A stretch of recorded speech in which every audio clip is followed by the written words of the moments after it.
statistics. Statisticsல இன்னைக்கு நம்ம பார்க்க போறது find the mean median mode. ஒரு கொஸ்டின் கொடுத்துட்டு மீன் மீடியன் மோட் மூணையுமே கண்டுபிடிக்க சொன்னா எப்படி கண்டுபிடிக்கிறது அப்படின்றதான் இந்த வீடியோல பார்க்க போறோம்.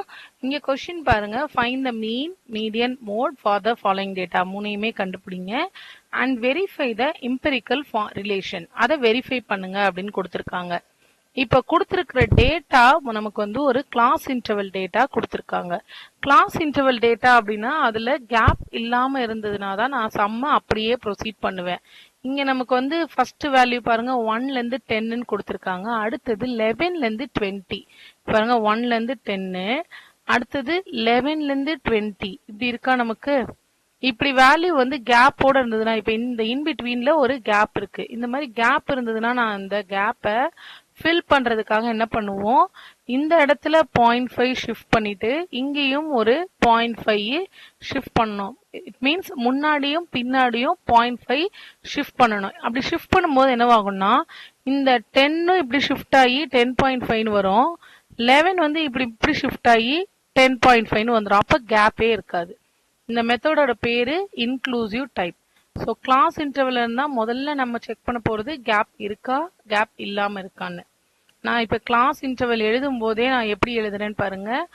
1ல இருந்து 10ன்றத வந்து 1 வந்து என்னோட லெஃப்ட் ஹேண்ட் சைட் மூவ் பண்றேன். 0.5 முன்னாடி மூவ் பண்ணிட்டேன். இதை 0.5 பின்னாடி மூவ் பண்ணிட்டேன். எழுதும் போதே இப்படி எடுத்து எழுதிக்கலாம். அப்ப 11 முன்னாடி மூவ் பண்ணும்போது என்ன ஆயிடும், 10.5. இப்ப 10.5 நமக்கு கேப் இல்லையா. இது 20.5.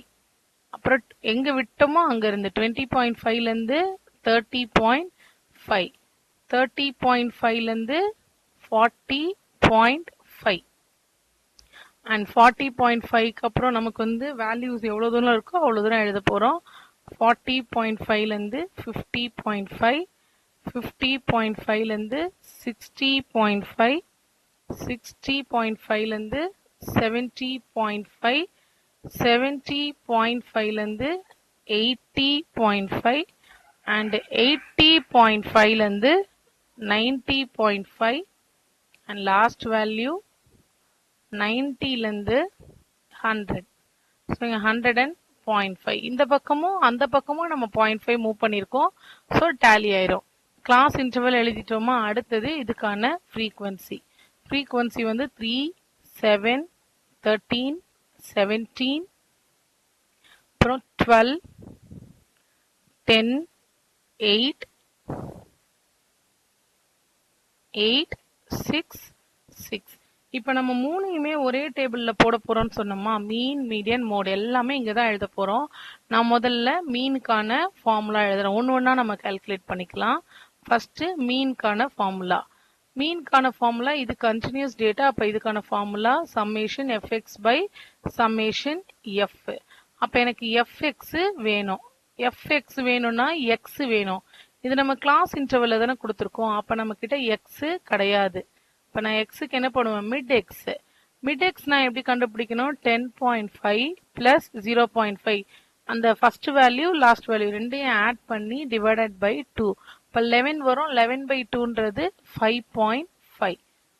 ஒரு வேல்யூ தெரிஞ்சா போதும், அடுத்தடுத்த வேல்யூ நம்ம அப்படியே வந்து ஃபாலோ பண்ணிக்கலாம். இது 5.5 இருந்தா அடுத்தது எனக்கு 15.5 இருக்கும். 25.5, 35.5,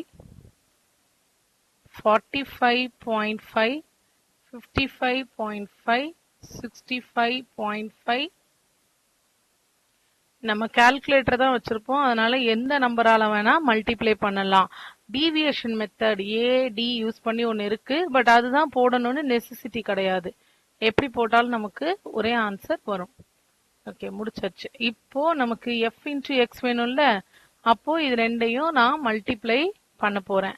இது ரெண்டையும் மல்டிப்ளை பண்ணா என்னென்ன வேல்யூ வருது பாருங்க. 3 into 5.5 which is 16.5.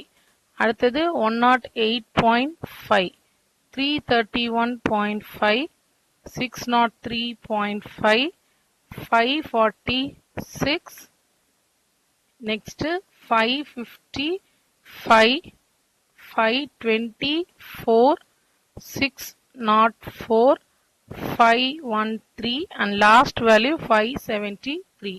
நமக்கு ஃபார்முலால என்ன வேணும்? நமக்கு summation fx. அப்ப இந்த fx ஃபுல்லா டோட்டல் போடணும். அடுத்தது summation f. அப்ப இதையும் டோட்டல் போடணும். இது டோட்டல் போட்டா எனக்கு கிடைக்கிற வேல்யூ இது 90. இது டோட்டல் போடும்போது நமக்கு கிடைக்கிற வேல்யூ 4375. இதை கொண்டு வந்து நான் ஃபார்முலால சப்ஸ்டிட்யூட் பண்றேன். 4375 divided by 90.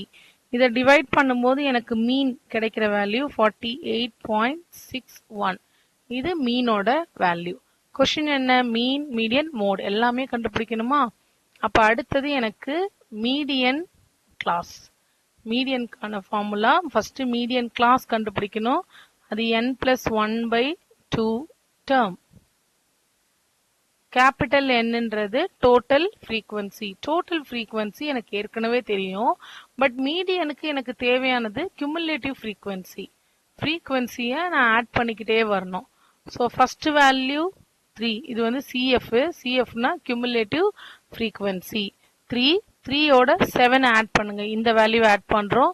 3யோட 7 ஆட் பண்ணும்போது நமக்கு 10. 10ல 13 ஆட் பண்ணும்போது 23.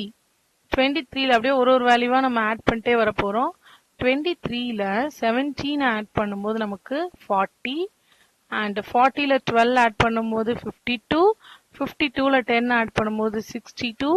62ல 8 ஆட் பண்ணும்போது 70. நெக்ஸ்ட் 78. 78ஓட ஆட் பண்ணும்போது 84.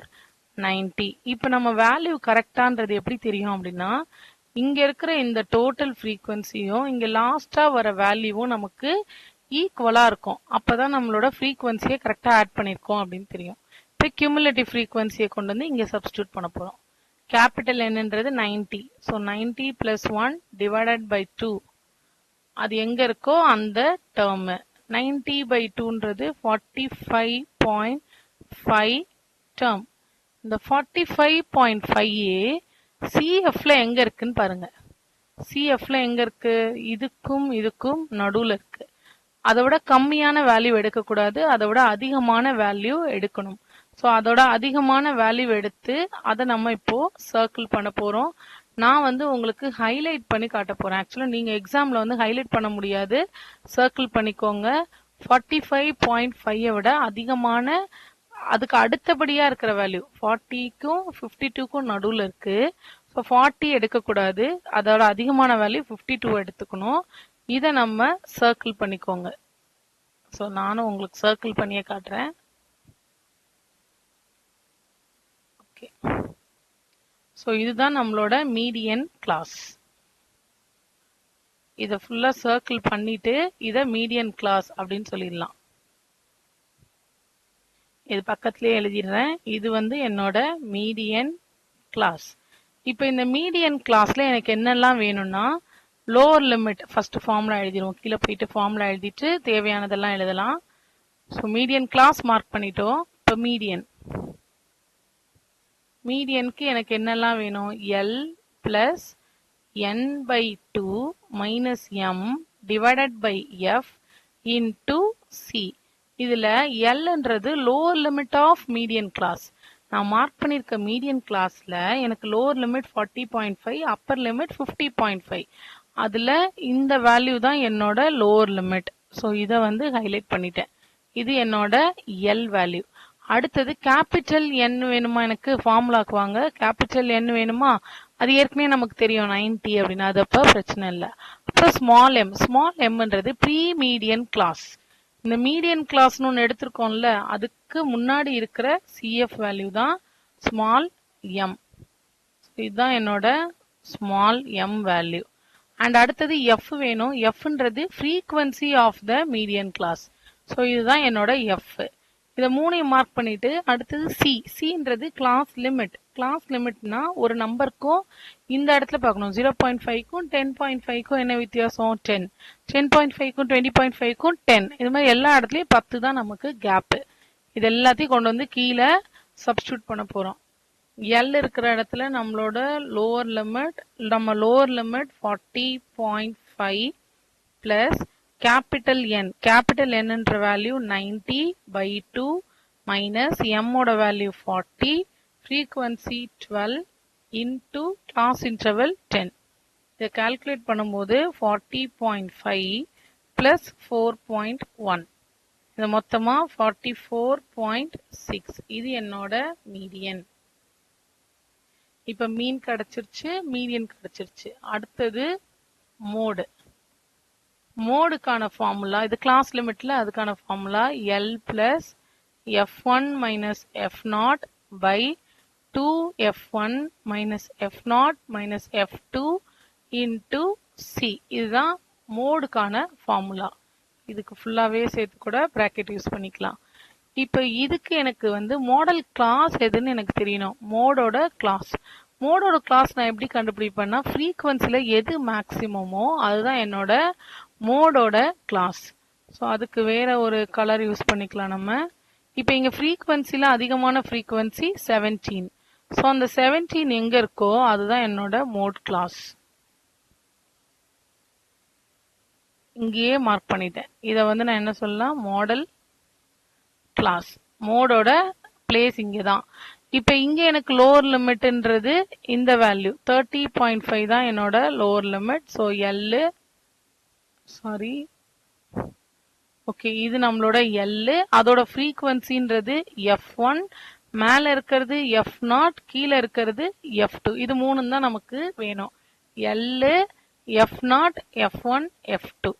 இத மூணையும் கொண்டு கீழே சப்ஸ்டிட்யூட் பண்ண போறோம். எல் இங்க 30.5. ஸோ ஈக்குவல் டு 30.5 பிளஸ் F1ன்றது 17. அந்த 17 எப்படி மார்க் பண்ணோம், அதிகமான ஃப்ரீக்வன்சி எதுவோ அதுதான் நம்மளோட மாடல் கிளாஸ். வேற எதுவும் இதுல நம்ம கால்குலேஷன் கிடையாது. Minus F0. F0ன்றது அதுக்கு முன்னாடி இருக்கிற வேல்யூ, F1க்கு முன்னாடி இருக்கிற வேல்யூ, அது நமக்கு 13 டிவைடட் பை 2 into 17 minus 13. F2ன்றது கீழே இருக்கிற அடுத்த வேல்யூ 12 into அதே கிளாஸ் லிமிட் தான். So 30.5 plus 17 minus 13ன்றது 4. So 4 divided by 34 minus 25 into 10. So 4 by 9 into 10 வரும், which is 4.4. 30.5 plus 4.4ன்றது நமக்கு 34.9. இதுதான் நம்மளோட மோடு. ஸோ இப்போ மீன், மீடியன், மோடு எல்லாமே கண்டுபிடிச்சாச்சு. இப்போ மேல பாருங்க, கொஸ்டின் என்ன, ஃபைண்ட் மீன், மீடியன், மோட். அதுக்கப்புறம் verify the empirical relation. Empirical ரிலேஷன்றது ஒரு தனி ஃபார்முலா எழுதிக்கலாம். Empirical relation. இந்த எம்பெரிக்கல் ரிலேஷன்றது என்னன்னா, mode equal to 3 median minus 2 mode. Sorry, 2 mean. இந்த பக்கம் தானே மோடு, 2 மீன். ஸோ மோட் நான் கண்டுபிடிச்சிருக்கேன் 34.9. இது நம்ம வெரிஃபை தானே பண்ண சொல்றாங்க. வெரிஃபைனா ரெண்டு பக்கமும் ஈக்குவல் சொல்லணும். ஸோ 3 into மீடியனோட வேல்யூ. நம்மளோட மீடியனோட வேல்யூ 44.6 மைனஸ் மீனோட வேல்யூ 48.6. இப்போ நான் இந்த பக்கம் கால்குலேட் பண்ணும்போது எனக்கு 36.58 வருது. இந்த பக்கம் 34.9. ரெண்டு ஈக்குவலானா நாட் ஈக்குவல். அப்போ it is not verified. Empirical ஃபார்முலாவை அது வெரிஃபை பண்ணல. It is not verify. ரெண்டு ஈக்குவல் கிடையாது. ஸோ இது கேட்கலன்னா இந்த பார்ட் போட வேண்டாம், மீன், மீடியன், மோட் மட்டும் கால்குலேட் பண்ணா போதும்.